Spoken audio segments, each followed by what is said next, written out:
दिन के लिए दिया है, तो आप जब नहीं मालूम है तो जीवात्मा पर आप कूड़ा कचरा लाद रहे हो। इस बार तो जब घड़ा भर जाएगा तो ये तो बाहर से बहेगा, फूटेगा और टूटेगा और आग निकलेगी, जहर निकलेगा, तो तुमको तो कुछ मालूम नहीं। जब उसका तुम तो समझते हो कि ये मेरा है, तब तक समय इसका पूरा हो गया। अनमोल मनुष्य मंदिर का इसका समय पूरा हो गया। उसने अपने सिपाही बुलाए, किसने? मकान मालिक। ये देखो, ये लल्लू सिंह है, ये रामनाथ है, ये श्यामवती है और ये लीलावती, और ये मतलब जहांगीर है। इनका वक्त और समय हो गया, जाओ फौरन मकान खाली करा लो। तो कागज कहते हैं वारंट, वो फौरन लेकर के दौड़ पड़ेंगे और वहीं से आवाज देंगे, तुम इस वक्त में वहां हो अमेरिका में, तो जोर से यहीं से देंगे कि लल्लू सिंह तुम्हारा वक्त पूरा हो गया और आप तैयार हो जाओ मकान का। तो यहाँ से फौरन, यानी क्षण भी नहीं लगेंगे, वहां आवाज पहुंचेगी और जोर से धक्का मारेगी तो लल्लू सिंह उलट जाएंगे, वही गिर जाएंगे, आंखें अंधी हो जाएगी, कान बहरे हो जाएंगे, बुद्धि पागल हो जाएगी, जबान बंद हो जाएगी, बस उसी जगह फौरन। और वो सिपाही यहाँ से एक क्षण भी नहीं लगेगा, अमेरिका पहुंच जाएंगे और कहेंगे देखो ये मालिक का हुक्म हो गया मकान खाली। तो मन को, बुद्धि को, चित्त को, प्राणों को और जीवात्मा को, रूह को इस अमोलक मनुष्य मंदिर से, जिस्मानी मस्जिद से निकाल बाहर। अब ये आपका शरीर ये पड़ा, ये मिट्टी है, ये मकान और ये जमीन और ये राज, ये पाट, घर का सामान, दुकान का सामान, दफ्तर का सामान, ये हिंदी, ये अंग्रेजी, उर्दू, ये आपकी ये पड़ी, ये पड़ा, सब सामान ये पड़ा। अब ये बताओ, ये इनमें से कोई सामान तुम्हारे साथ जाएगा? बोलो जाएगा? तो तू कैसे कहता है कि मेरा है? ये कैसे कहते हो कि मेरा है? ये राज मेरा है, ये दुकान मेरी है, दफ्तर मेरा है, ये खेती मेरी है, ये मेरा है, ये कैसे? ये तो तेरा ये भी नहीं, तो किराए का मकान है। ये नहीं समझा कि खाली हो गया, ये पड़ा। अगर किराए पर न दिया होता तो वो चेतन जीवात्मा जो परमात्मा की अंश है, वो कैसे निकाल दी जाती? किराए पर तो मिला और उसका वक्त निर्धारित समय कि इतने समय के अंदर रहो और इसके बाद अपना काम करो, मत करो तो निकलो। तो तुमको लाभ क्या हुआ? तुम अचानक में निकाल दिए गए अनमोल मनुष्य मंदिर। ये बार बार मिलेगा? अरे तुम खड़े हो, ये बार बार मिलेगा? कितने युगों के बाद, कितने सतयुग, कितने त्रेता, कितने द्वापर, कितने कलयुग खत्म हो गए और उसका जो पुण्य है वो एक एक बूंद तुम्हारा जमा हुआ मनुष्य शरीर प्राप्त करने का, और कितने युगों के बाद आपको ये मनुष्य शरीर मिला और आपको कहते हैं ऐसे ही मिल जाएगा? ये कोई तमाशा है? तुम्हारे घर का ये कोई खेल है? कैसे मिल जाएगा? ये अमूलक चीज है, इसको हीरे जवाहरात इसकी कीमत नहीं, लेकिन थोड़े दिन के लिए मिला। इसमें जीवात्मा को ये अवसर दिया कि देखो शुद्ध पवित्र मकान है, तुम इसमें अपनी जीवात्मा को जगा लेना और घर में अपने पहुंचा दो पिता के पास, प्रभु के पास, उस मालिक के पास, उस स्वामी के पास जो वो सर्वेश्वर है। इन जीवात्माओं का जो मालिक है, जो प्रभु है, उसके पास पहुंचा दो और मकान मेरा मुझे दे दो, शुद्ध है, सच और साफ देना। तो आपने कुछ शुद्ध साफ रखा? आंख गंदी, कान गंदे, जबान गंदी, मन गंदा, बुद्धि गंदी, चित्त गंदा, जीवात्मा गंदी, हाथ गंदे, पैर गंदे, इतने तुमने कैसे कैसे कर्म किए तो गंदगी को तुमने लाद लिया। ये पहाड़ों की तरह से गंदगी जमा हो गई, तो बताओ इस जीवात्मा का उबार कौन करेगा? मैं वहां वो बात सुनाने नहीं आया जिसको तुम समझ रहे होगे। ये खेती करो, दुकान करो ठीक से, और दफ्तर का काम ठीक से करो। मैं कब मना करता हूँ? आप जो भी सामान लेकर खेती से, दुकान से, दफ्तर से आओ और जो पैसे लेकर आओ बाजार में खरीदो, अनाज खरीदो, सब्जी खरीदो, फल खरीदो, कपड़े खरीदो और सामान और दवा खरीदो और मकान अच्छा बनाओ और झोपड़ी अच्छी लेकिन ये तो समझो कि ये सब सामान किसके लिए? इस किराए के मकान के लिए। ये पंच भौतिक शरीर है, इसके लिए आपको दिया कि कपड़े दो, खाना दो, दवा दो, इसको निरोगी रखो, यानी रोग ना होने दो। ये आपको बताया, ये आपको बता रहा हूं कि ये सामान सब इसका है। तो आप लाख जोड़ो, करोड़ जोड़ो, अरब खरब रखो, लेकिन ये तो समझो कम से कम कि ये इसका है, इसमें जीवात्मा का रत्ती भर भी नहीं, ये सब इसका। तो जब ये खाली हो जाएगा तो ये पड़ा और ये पड़ा, ना ये इसके काम और ना ये इसके काम। और फैसला है, तुमको जो होना है वही तुमको बता देता हूं। तुमने घर में जरा भी ध्यान नहीं दिया। तुम हिंदू हो, मुसलमान हो, सिख, ईसाई हो, कि तुम्हारे घर में बच्चा बच्ची पैदा होता मखमल पहन के आता, रेशम पहन के आता, क्या कोई सोना चांदी लेकर आता है? यह जमीन और मकान नंगा आता रोता हुआ। तो तुमको सबको ये देखना चाहिए भाई कुछ लेकर नहीं आया, ये तो खा लिया। रो रहा है तो अपनी पीड़ा में, अपने दर्द में रो रहा, उसको दर्द और पीड़ा हो रही, सहन नहीं हो रही है, और माँ कहती है अरे बच्चा चुप हो जा, पुचकारती है, लेकिन उस न देख सकता, न सुन सकता, न बोल सकता है, तो कुछ भी नहीं कर सकता, रोता ही रोता है खाली। तो दर्द में रोता है, पीड़ा में। तुम जब इधर आए, जरा बड़े हो गए, तो तुमको बताया ये सब कुछ। और तुम्हारे जाने का जब समय हो गया तो तुम्हारी बुद्धि यहाँ रखवा ली, और देखना यहाँ रखवाया, और सुनना यहाँ रखवाया, बोलना यहाँ रखवा लिया, सब रखवा लिया उसने जितना भी था। और तुमको मतलब यह है कि निकाल बाहर किया, फिर तुमने उस पर कपड़े डाल दिए। क्यों? कि भाई अब देखा नहीं जाता, अब देखा नहीं जाता, अब तो डर लगता, घृणा हो गई, तो कपड़ा डाल देते हो। तो इतना नहीं तुम देखते हो, जब ले जाते हो कपड़ा ढक करके, तो वहाँ गड्ढा खोद के गाड़ देते हो, लकड़ियों पर रख करके, और इसको रखते हो और जलाते हो। तो तुमने आग लगाए तो देखा नहीं कि फूक हृदय, यानी कपड़ा जल गया, नंगा हो गया। तो तुमको ये नहीं दिखाई दिया कि कोई कपड़ा लिए जा रहा है, कोई सोना, कोई चांदी, कोई मकान, कोई बाल, कोई बच्चे, कोई रिश्तेदार, या हिंदी, अंग्रेजी, उर्दू लिए जा रहा। ये जाते में सब रखवा लेगा, आते में कुछ ले आने नहीं दिया। तो ये आपको समझना चाहिए कि ये किराए का मकान आपको थोड़े दिन के लिए दिया है, तो आप कोई घर बार मत छोड़ो। मैं कोई घर बार छोड़ाने थोड़ी आया हूँ। तो खेती करो, दुकान करो, और दफ्तर का काम कैसे करो? ईमानदारी, मेहनत, झूठ नहीं। झूठ और धोखा और बेईमानी और चालाकी और मारपीट और हिंसा और दगेबाजी और सीनाजोरी और जबरदस्ती, बेईमानी, ये नहीं, ईमानदारी, मेहनत। घर में आओ, अपने बच्चों की सेवा करो, ये दो ही तो आपकी ड्यूटी है, और क्या भी। और जब आप जाओ सोने, कोई काम ना हो, तो ये मनुष्य मंदिर है, इसमें जीवात्मा बैठी हुई है, और ऊपर से परमात्मा 24 घंटे बोल रहा, एक क्षण भी बंद नहीं होता। 24 घंटे उसका कथा, कीर्तन, आरती 24 घंटे हो रही है, और तुम्हारे कानों तक आवाज दे रहा कि तू मेरी आवाज को सुन ले, और मेरी आवाज को सुनकर पकड़ के मेरे पास चला। तो तुम कभी सुना? कूड़ा कचरा लाद लिया इस पर। तो मैं तुमको जरा बताता हूं, ये तो बहुत से डॉक्टर हैं यहाँ, और आप पढ़े लिखे हो, विद्वान हो, आप जानते हो कि जीवात्मा कहाँ है इस शरीर में। तुमको मालूम, ये जो मिट्टी पड़ी है उसका एक बालू का कण, एक जर्रा उसके लाख टुकड़े कर दिए जाए, उससे भी वो छोटी है, और इस शरीर में बंद है। तो किसी ने एक्सरे में, किसी ने आले में बताया, कहीं नहीं पता चलता। सब लोग आला खींचते हैं कि इसमें कौन है, कौन निकल गया और कौन डाला गया, लेकिन कहीं कुछ नहीं। तो मैं तुमको बताता हूँ, तुम तो मतलब ये है कि मेरी बात पढ़े लिखे अनपढ़ सब सुनो।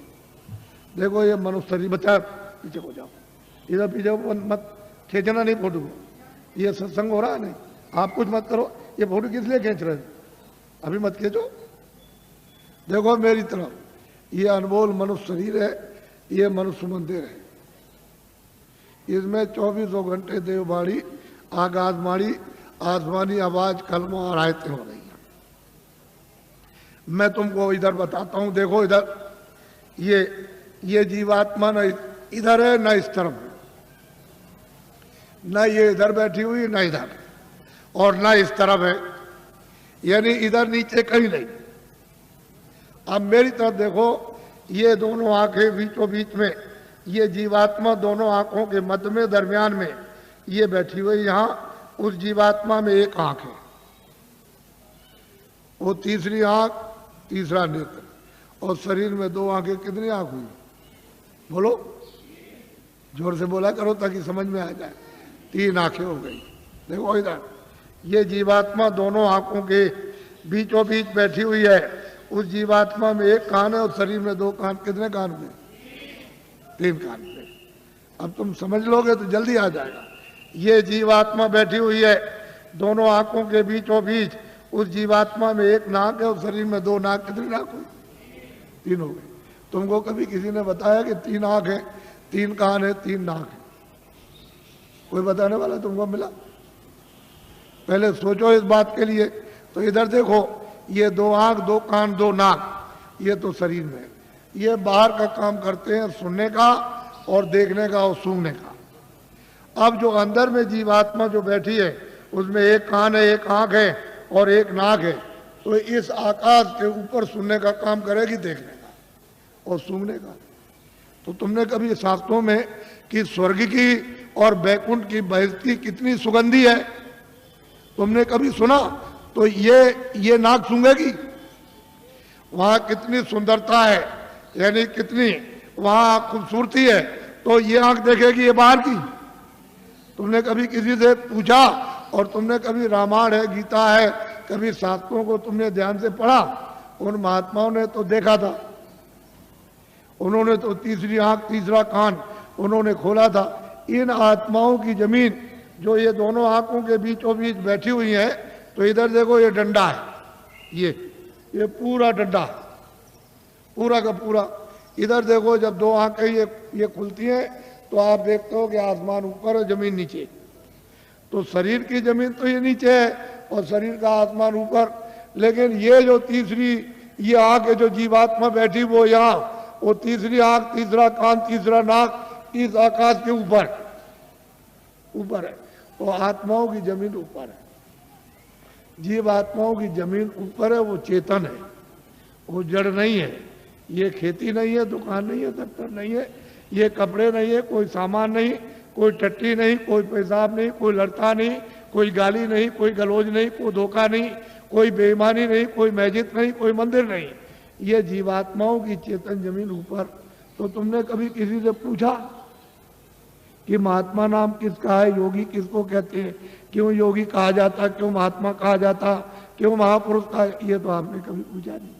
भाई इसमें लगे हुए झूठ, चल कपट, फरे धोखे, बेईमानी में। तो इसमें आपको क्या मिला? क्या मिल गया? ये यहाँ क्या मिला? वो तो जो यहाँ कुछ है वो तो क्षणिक। ये तुम्हारे कानों तक ऊपर से आवाज आ रही है, उधर से प्रकाश आ रहा, तो उस प्रकाश का आनंद और उसका देववाणी का वो ठंडक तुमको मालूम होती है इंद्रियों के द्वारा। तो तुम कहते हो जरा सा आनंद मिल गया, फिर और जगह मिलेगा, और जगह मिलेगा, और मिलेगा। वो देखने में मिल जाएगा, सुनने में मिलेगा, कपड़े में मिलेगा, मकान में मिल जाएगा, खाने में मिल जाएगा, स्त्री में मिलेगा, बच्चे में मिलेगा, चलो राजपाट में मिल जाएगा, सारी दुनिया पर राज करना। लेकिन वहां गए कुछ नहीं है नहीं। अरे ये मृत लोग हैं, ये भूल भुलैया है। रास्ते से आए थे, रास्ता छोड़ दिया, आंखें बंद हो गई, कान बंद हो गए, सब बंद हो गया, रास्ता भूल गए। अब वापस जाने का कोई रास्ता नहीं। तुमको तो मालूम नहीं कि एक ही रास्ता जीवात्माओं के आने का शरीर में, और वापस अपने घर में जाने का एक ही रास्ता, दूसरा कोई रास्ता ही नहीं। और तुम यहाँ भटक गए, चलो वहाँ चले और वहाँ चले, उधर चले। तो इस अंधेरे में ये सब अंधकार है। उधर तो सूरज निकलता नहीं, उधर सूरज डूबता नहीं, उधर तारे नहीं है, इस तरह के उधर चांद नहीं है। तो तुमने कभी पूछा किसी से कि रामायण में क्या लिखा? रामायण में जो उन्होंने प्राप्त किया वो तो उन्होंने लिखा, गोस्वामी जी ने, तुलसीदास जी ने, और आप रामायण पढ़ते हो तो आपने क्या देखा, आपकी समझ में क्या आएगा, क्या लिखा। इसलिए महात्माओं की बाणी आपकी समझ में नहीं आ सकती। तभी तो अर्थ का अनर्थ हो गया, और धर्म का अधर्म हो गया, और कर्म का अकर्म हो गया, और सत्य का असत्य हो गया, और न्याय का अन्याय हो गया, और प्रेम का दुश्मनी हो गई घर घर में। तो बताओ, मैं तो तुमको अमूलक चीज देने आया था, लेकिन अब यह है कि थोड़ी बारिश हो गई तो ये जमीन अमीन भीग गई, तो आप समझते हो हमारे कपड़े गंदे हो जा रहे। कपड़े तो बच्चा गंदे होते ही हैं और होंगे ही, लेकिन जो जीवात्मा जो कितने जन्मों से गंदी हो गई, कभी तुम इसकी सफाई करके इसको आजाद स्वतंत्र कभी करोगे? कभी तुमको ये मौका मिलेगा? ये तो समय निकला जा रहा, अभी बस समय खत्म हो रहा। बहुत तो समय चला गया आपका, बहुत बरस आपके निकल गए, अब ये थोड़े से रह गए, वो भी निकलने वाला। बस फौरन वारंट अभी कटता है और तुमको निकाल देगा। बस साल सुई की नोक और बालू का एक कण एक जर्रा जाने वाला है, एक किराए का मकान है। तो अमूलक चीज ये अनमोल मनुष्य मंदिर में ये जीवात्माओं का अमूलक धन। तो तुमने ये तो कभी सोचा नहीं कि भाई हमने जीवात्मा के लिए अभी तक क्या इकट्ठा किया, उसके लिए कौन सा धन कमा के रखा कि जब तुम यहाँ से जाने लगोगे तो जीवात्मा की रक्षा हिफाजत होगी। उधर तो कोई मदद करेगा नहीं, उधर तो इधर से निकालेगा, और उधर उसने हिसाब कर दिया कि इनको ले जाओ, इन्होंने बड़े मृत लोक में जाकर बड़े दुष्कर्म और बड़े मतलब बुरे काम और पाप कर्म किए, तो इनको ले जाओ, कुत्ते में बंद करो जाकर के। तो कुत्ते में बंद, कुत्ते से निकाला बिल्ली में बंद, बीच से मिला तो गधे में बंद, गधे से निकाला ऊँट में बंद, तो ऊँट से निकाला किसी पंछी में बंद, तो 4 खाने 84 लज्जोनियां। फिर तुमको ये मनुष्य शरीर किधर मिलेगा? तुम तो ये सब जानते नहीं, तुमको तो ये सब मालूम नहीं, तुमने तो देखा नहीं। इसलिए मैं तुमको अमूलक चीज देने के आया हूं। कुछ आत्म धन चलते चलाते जीवात्मा के लिए, कुछ आत्म धन यानी ईश्वरीय खुदाई रूहों को खजाना, उनको कुछ दे दो इस जिसमें शरीर में, तो इसका भला हो जाए, नहीं तो ये जा रही है तो दब गई, ये इसको कौन छुड़ाएगा? बिना महापुरुष बिना जानकार के इसका रास्ता कौन जानता है? कोई नहीं जानता, सब भटके हुए भूले हुए। तो अमूलक चीज लो, उसको देना चाहता हूं। इसलिए तुम ऐसा मत समझो कि कोई बाबा जी जय गुरुदेव है या बाबा जी भगवान है। हम तो पक्के आपके सेवक हैं, सेवक, कोई भगवान नहीं है, कोई जय गुरुदेव नहीं है। जय गुरुदेव तो हुआ है, हम तो आपके सेवक हैं। सेवा करने का मतलब यही होता है कि तुम्हारी गंदगी को साफ, जो तुम्हारी गंदगी धोता है, साफ करता है, उसका नाम सेवक ही है। जितने भी भारत में महापुरुष आए इस प्रभु को प्राप्त करने के लिए इस कलयुग में, वो सब के सब सेवक रहे। वो कभी महात्मा नहीं बने, न कभी महात्मा बनेंगे, न बने, न उन्होंने कभी इच्छा और न उन्होंने कभी स्वप्ने मतलब ये कभी सोचा। वो तो सेवक, तो तुम लोग उनको पहचान भी नहीं पाते। और उनके पास में अमूलक धन होता, अमूलक खजाना, और तुम ले नहीं पाते। इसी जमीन में वो भी आते हैं, इसी जमीन में तुम हो, तुम इसमें लगे पड़े हुए हो, और वो यहाँ से निकल के चले गए और तुमको कहते हैं भाई जल्दी कुछ अपना काम करो, नहीं तो ये पराया काम, ये बोझा ढोते हो, ये तो छूटने वाला है, तो ये शरीर चला जाएगा, ये तो मकान तुम्हारा नहीं है, और ये सामान पड़ा रहेगा। तो अमूलक चीज लो, अमूलक धन है, तुम्हारे साथ खजाना रखा अथा। लेकिन अब क्या करे बेचारी जीवात्मा, ये इसमें बंद है, इस कोठरी में बंद हो गई, इसका फंस गई। अब इसको कुछ नहीं सुनाई दिखाई, कुछ नहीं देता। तो कोई महात्मा मिले तभी तो उनकी कृपा दया दृष्टि हो, और वो कुछ मतलब ये शुद्धि सफाई करें तो कुछ रास्ता दे दें तो अच्छा रहेगा, नहीं काम होता। तो अमूलक चीज लिए जल्दी में, अच्छा रहेगा। हम ज़्यादा और कुछ नहीं बोलेंगे, लेकिन इतना जरूर कहेंगे, ये बड़ा भारी परिवर्तन होगा तुम्हारे घर में।